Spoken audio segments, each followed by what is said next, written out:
Okay, so what I've done is I mixed these gradients here. I mixed a big vat of this pink, big vat of this blue, and then I mixed the transition between those in these 5 stages here. So they're all labeled 1, 2, 3, 4, 5, 6, 7. Labeled here 1, 2, 3, 4, 5, 6, 7. I'm pretty happy with the gradient.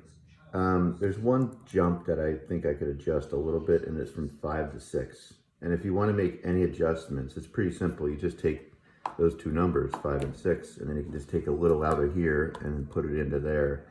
The reason I'm saying that is because the jump from 6 to 7, it goes from, it kind of looks similar, and I think this feels like a big jump. And I'm just talking about a smidge, because I'm pretty happy with this gradient, and I don't want to ruin a good thing here.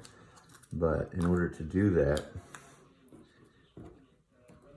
notice I label these on the side too, so I know what's what. Grab this guy here. What I'm gonna do is I'm just gonna steal a little of this, and I'm gonna put it in here.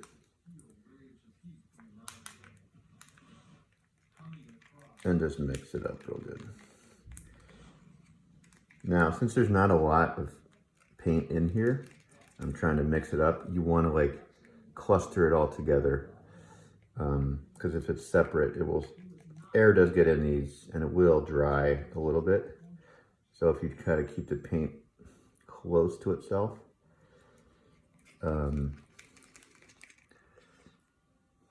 clumped up in a little section, it will prevent it, or slow the drying process down.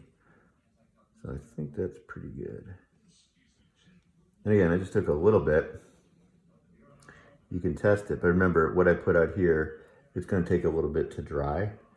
And it may have just moved it just a hair over to the warmer side. And I think I'm fine with that. Anything more, I think it's just gonna be too much. And once you start making these adjustments, it gets a little tricky. You know, like for example, I'm looking at 3 and 4 now.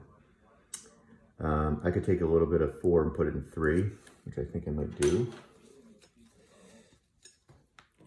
So now I put these, just make sure it's a 5. Yep, that's a 5. And I think I want to do 4 and 3. Just a touch, 4 and 3. So it's 4 and 3. Take a little bit of 4 and put it in a 3. I want to keep 4 the same. I think 4 is good. I'm talking like that much. See what happens.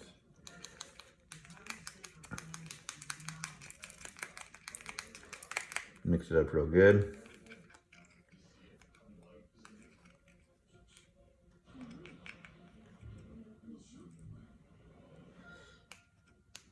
Your goal is to have a nice, even, gradual shift of, or shifting fade from this hue to this hue. So this is 3. I'm just going to put a little 3 here. And I guess I'll wait for these two colors to dry and see if there's any subtle difference. Otherwise, you can kind of get lost. Uh-oh, bad move. I put the 4 on a 3. That would have made a mistake later on in the painting. You can get so lost doing this where you're just trying to perfect it, and it can get really frustrating at times. If it's way off, you got to fix it. But if it's just like a subtle difference, I think you can get away with it. So that's all. I just wanted to show you how to make adjustments if need be.